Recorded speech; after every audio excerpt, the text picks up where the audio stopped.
Some discussions are more of an emotional discussion than rational one. The decision to buy a house or rent it out is one such decision. After all, we are talking about a country where more than 90% cannot afford to buy a house. Should you buy a house or live on rent? It's a very personal decision depending upon the personal circumstances.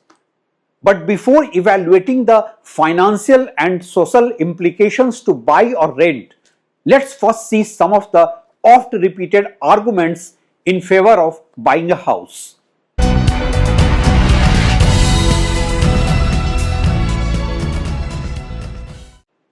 How flawed are the arguments of the vested interests and the society at large that forces an average individual to overstretch one's financial limits and own a house as a means of social acceptance. Before I start demolishing the flawed arguments in favor of buying a house, let me give a caveat here. I am not among those who get a fame with a podcast or to say one should not buy a house and then buy it themselves, only to justify it later. I rather believe rent or buy is never a subject of clear yes or no argument, but a lot depends on your financial net worth, stage in life, asset allocation, planning, and many other critical factors. I have myself bought a house.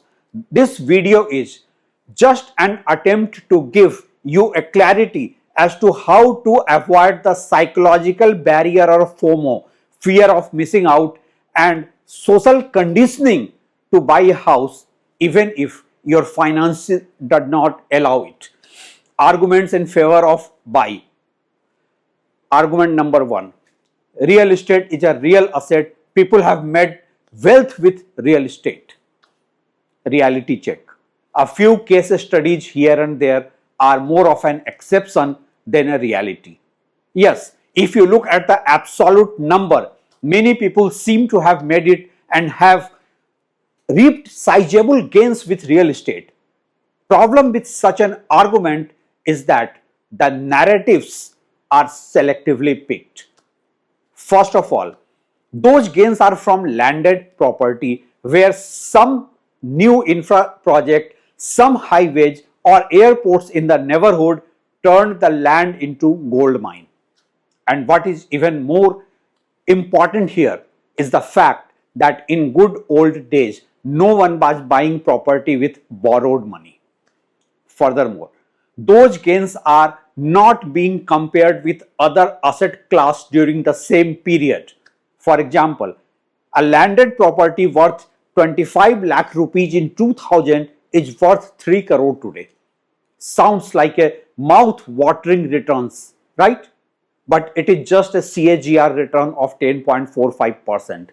During the same period, gold appreciated at a CAGR rate of 12.78% from 4,400 to 89,000, turning your same investment into 5 crore 5 lakh plus. Mutual fund returns are slightly higher and have an average return of 12.86%, with some outperformer even giving 19% returns. But let's just calculate the average at average level returns. Even the bank fixed deposit rates in those good old days were in double digit.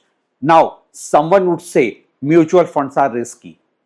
The wrong selection of property, like any asset class, is equally risky.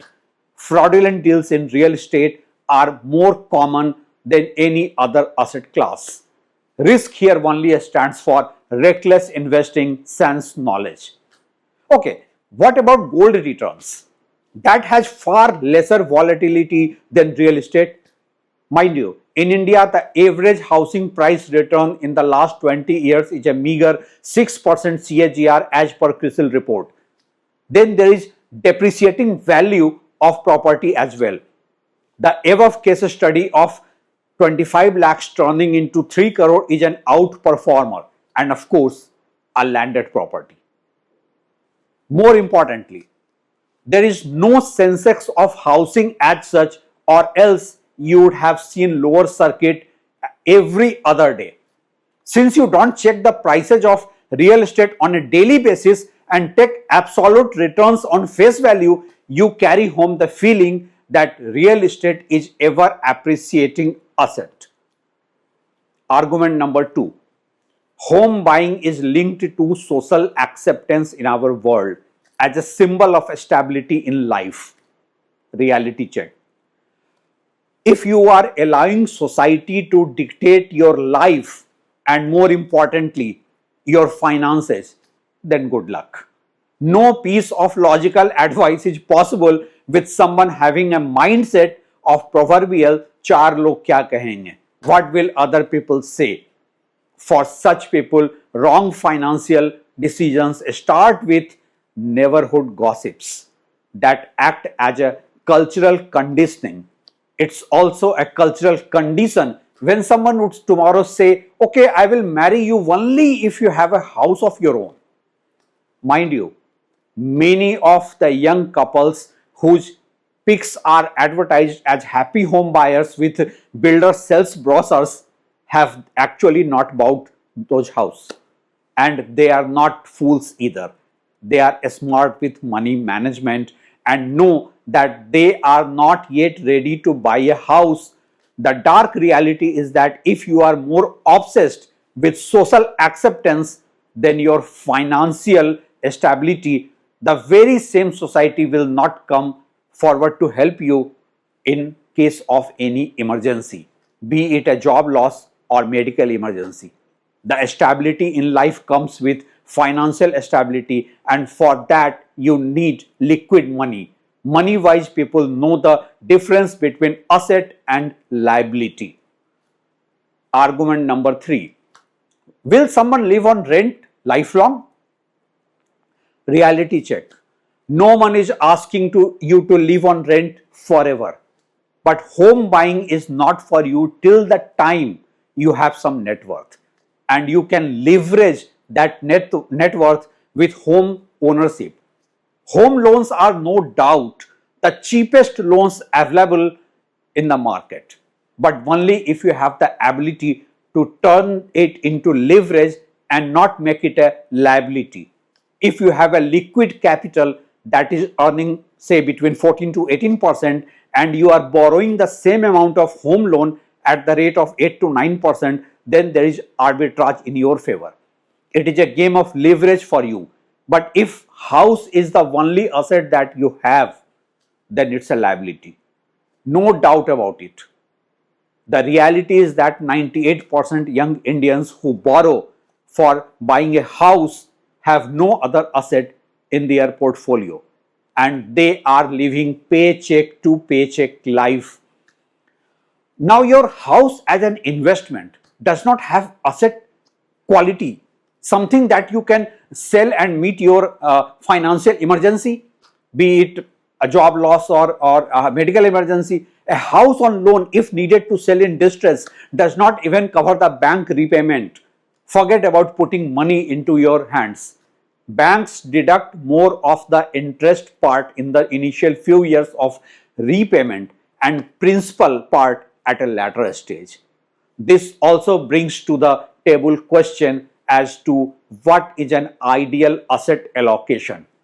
There is no one size fits all answer to this, but in the matured financial markets like the US and UK, people never put more than 1/3 net worth in the house that they live in. India is a different market altogether, and hence in general asset allocation should be 20% gold, 40% in financial products and 40% in real estate. Since no decent property is available in the market today below say 80 lakh rupees, you should have no less than 2 crore before you buy a house. Once you have the corpus, feel free to leverage your finances and buy a house. There is another aspect.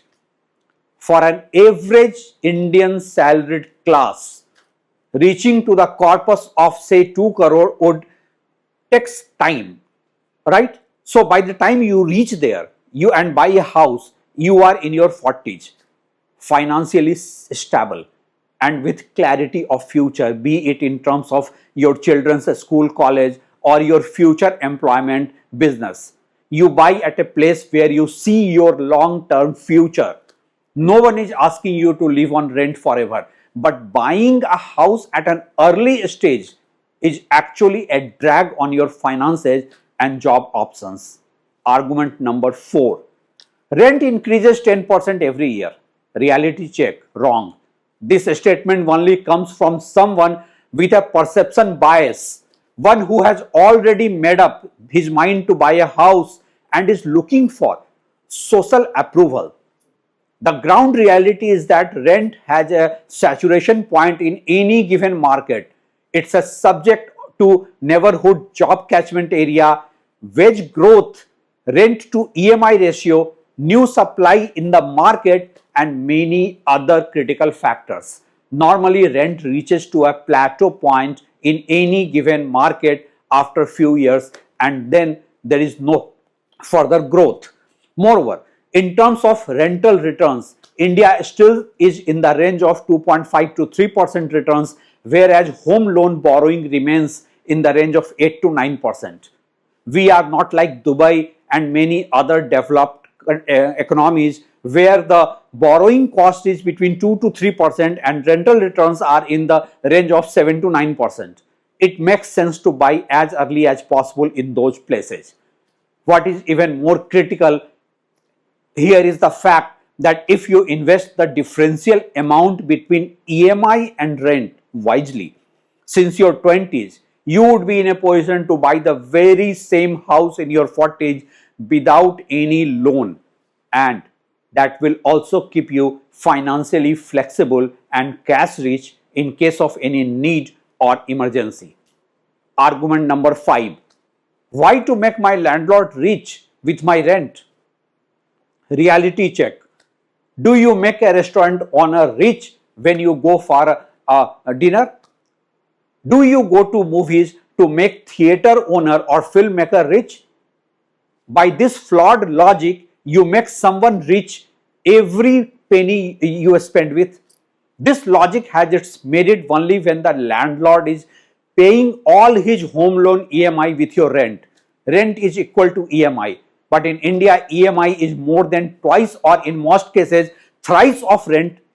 In India, the gap between rent and EMI is highest in the world, at least 500 basis points or 5%.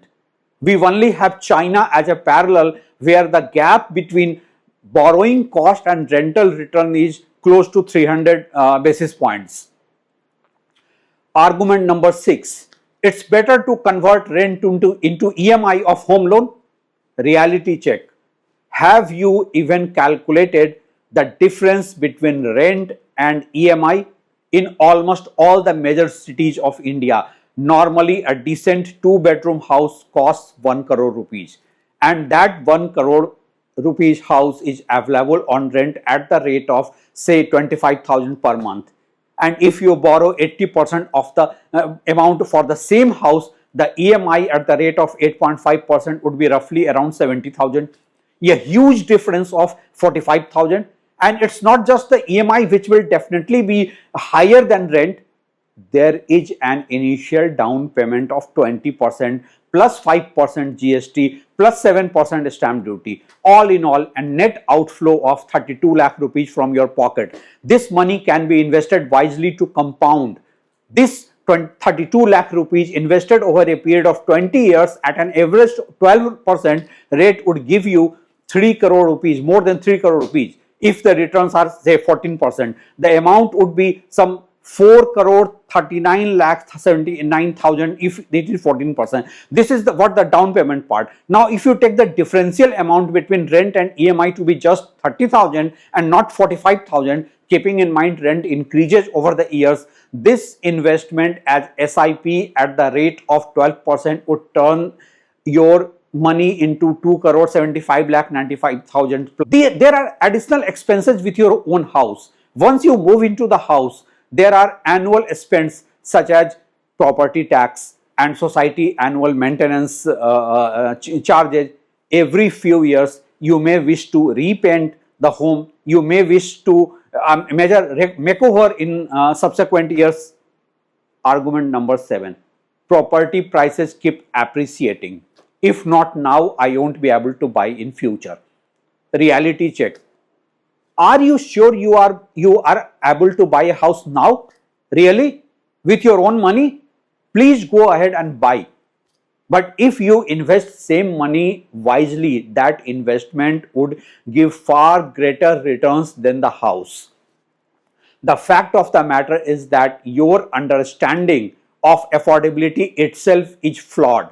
You are measuring affordability with your loan eligibility, right? Loan eligibility is not affordability, as the vested interests have tried best to feed you. Let's talk straight. If you are borrowing money to buy a house, you can't afford to buy it even today. It suits the business interests of builders and banks. Even government that levies stamp duty and GST to create a FOMO, fear of missing out, and the lack of financial literacy in this part of the world goads the innocent victims to the property market. As far as affordability is concerned, the global benchmark of price to income ratio is 5 years of one's gross income, with second simultaneous condition that your EMI should not be more than 40% of your take home salary. In India, with price to income ratio of 11, housing is more than twice as expensive, and this is generalized average by Center for Social and Economic Progress CSEP report. In certain cities, it goes up to 30-40 years of your gross income. In contrast, housing is in countries like the United States, Australia, and Germany, with price to income of 3.6, 7.6, and 9 respectively, it is more affordable.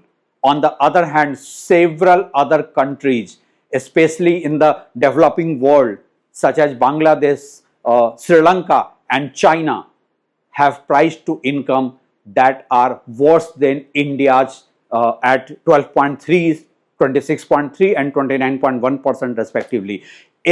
Argument number 8, home loan EMI is a compulsive saving which otherwise is difficult. Reality check. This is yet another cultural conditioning for those who are reckless with money.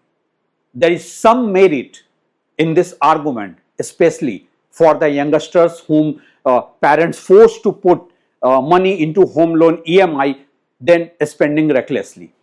But then if you are that reckless with money and can't invest wisely otherwise, then no one can help you. With such a mindset, you can even default on home loan repayment.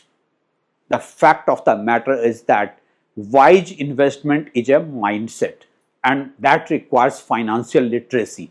In the absence of this, no amount of advice would work for you. In a nutshell, the whole argument of buying a house then living on rent is flawed. This is like one size fits all solution in a market where everyone has the same financial bandwidth and same circumstances in life. The idea is not to say that you should not buy a house. Of course, you must, but when? Without any cost and benefit analysis, before making any net worth, without evaluating your wants and needs. No wise person would advise you to put all your money in financial assets, not at least in a country like India. You should not put all your eggs in one basket, but you should at least make a basket first. It's your money and your decision, but make a wise decision and evaluate all pros and cons first, and never think that not owning a house is a taboo or a matter of social shame. Rental housing is part of life in many developing countries and should be seen as a lifestyle choice. In Switzerland, almost 56.6% of the population resides in rental homes. In Canada and the US, nearly 33.5% and 36.2% respectively live on rental accommodation. as many as 44.8% in South Korea and 49% in Hong Kong. Now, before someone argues that there is no government rental housing in India and someone must buy it to rent out, I rest my case with a simple answer. Those with surplus money and need to have property as part of their risk mitigation strategy are free to buy. Thanks for watching.